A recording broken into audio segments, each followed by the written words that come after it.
एक छोटे से गांव में रहने वाले मेहनती किसान श्यामलाल की, जो अपनी कठिन मेहनत और ईमानदारी के लिए पूरे गांव में जाना जाता है।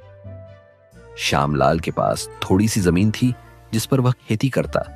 वह दिन रात मेहनत करता, लेकिन सूखा पड़ने के कारण उसकी फसल खराब हो जाती थी। फिर भी उसने कभी हार नहीं मानी। उसकी पत्नी राधा हमेशा उसका हौसला बढ़ाती और उसके दोस्त माधव हर मुश्किल में उसका साथ देते। दोनों मिलकर उसके खेत में काम करते और उसे समझाते कि एक दिन उसकी मेहनत जरूर रंग लाएगी। एक दिन श्यामलाल अपने खेतों में हल जोत रहा था। प्यास लगने के कारण वह पास के कुएं में पानी लेने गया तो पास के जंगल में कुछ अजीब सी आवाज सुनाई दी।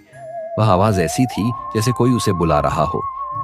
पहले तो श्यामलाल ने उसे नजरअंदाज किया, लेकिन आवाज लगातार बढ़ती गई। तालाब के किनारे पहुंचकर श्यामलाल को कुछ अजीब सी शांति का अनुभव हुआ। वह जब पानी लेने के लिए झुका तो तालाब के पानी से एक बुलबुला उठा और उसमें एक रहस्यमय चेहरा उभर आया और बोला, हे श्यामलाल, मैं इस तालाब का रक्षक हूँ। जो भी मेहनती और सच्चा इंसान यहाँ आता है उसे मैं आशीर्वाद देता हूँ। तुमने मेहनत और ईमानदारी से मेरा दिल जीत लिया। श्यामलाल यह सब सुनकर हैरान रह गया। उसने रक्षक से पूछा, आप मुझसे क्या चाहते हैं? रक्षक ने कहा, तुम इस तालाब से पानी ले सकते हो, लेकिन ध्यान रहे इस पानी का उपयोग केवल परोपकार और ईमानदारी के लिए करना। यदि तुमने लालच किया तो यह तालाब तुम्हें बर्बाद कर देगा। श्यामलाल ने तालाब से थोड़ा पानी लिया और अपने खेत में डाल दिया। आश्चर्यजनक रूप से उसकी सूखी जमीन रातों रात हरी भरी हो गई।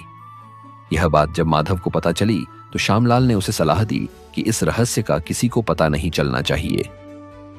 श्यामलाल की फसल इतनी अच्छी हुई कि पूरा गांव हैरान हो गया।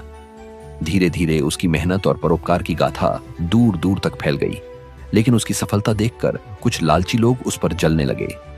गांव के दो जमींदार बलराम और दीपक लाल श्यामलाल की बढ़ती प्रसिद्धि पर चिढ़ने लगे। उन्होंने सोचा कि श्यामलाल के हरे भरे खेतों के पीछे कोई तो रहस्य जरूर होगा। उन्होंने श्यामलाल का पीछा किया और तालाब का रहस्य जान लिया। एक रात बलराम और दीपक लाल ने तालाब का सारा पानी चुराने की योजना बनाई और वे तालाब के पास पहुंचे। तभी वहां श्यामलाल और उसका दोस्त माधव आ गए।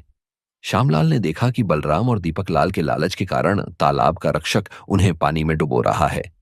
श्यामलाल ने रक्षक से माफी मांगी और कहा, यहां कोई फिर लालची वापस नहीं आएगा। श्यामलाल के कहने पर रक्षक ने उन दोनों को छोड़ दिया और कहा, श्यामलाल, तुम्हारी सच्चाई ने मुझे प्रभावित कर दिया है, लेकिन ध्यान रखना इस पानी का दुरुपयोग हुआ तो मैं वापस आऊंगा। ऐसा बोलकर रक्षक वहां से चला गया।